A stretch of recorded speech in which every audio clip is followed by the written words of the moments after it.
welcome to Cartoons. My name is Nick Mullins. I've been in the car audio industry since 2003. I started with Hi-Fi Buys, and I've been with Cartoons of Atlanta since 2007. And do you have a sales technique or a strategy that you typically follow? Yeah, I try and go out to every car, even if it's one that I've seen before. I like to go out and see what the customer actually has in their cars. It tells me a lot of things about maybe how they're going to use whatever they're coming in for.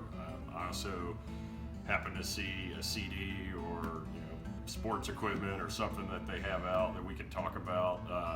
It turns it into not just a conversation piece, but also tells me a lot about maybe who they are, and helps us talk about things that aren't necessarily just sales related.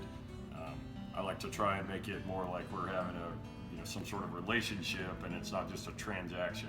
The additional techniques that you like to use? One thing I really like to do is have a technician look at the car and actually talk to the customer. It seems to make the customer a little more receptive to things that the technician is recommending, not just something the salesperson is saying. How would coworkers describe you? A couple different ways. I would think one's loyal, trustworthy. I'm funny. I like to crack jokes and keep things light. And I would say, for the most part, I'm pretty level-headed. Things tend to ebb and flow in this world, and I've tried to just at the end of the day, realize that it's car stereo and that we're doing something fun and exciting, and try not to take it too serious. And what do you think is your biggest challenge, personally or professionally, that you've overcome this year? I think my biggest challenge trying to overcome is just balancing time outside of the store with time in the store. I like to go see live music. I do music festivals and trying to schedule that. I also play ice hockey, which is tough to balance all those things, but Cartoons makes it easy for me to work around my schedule. What are the people, lessons, or experiences that have positively influenced your performance? Yeah, a couple. Hi-Fi Buys, where I started, had a great training program. There were guys like Alan Tarrant.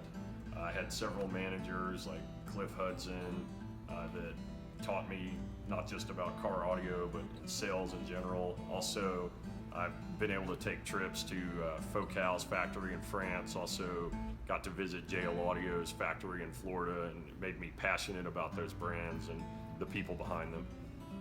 And what do you want customers to remember about their sales experience with you?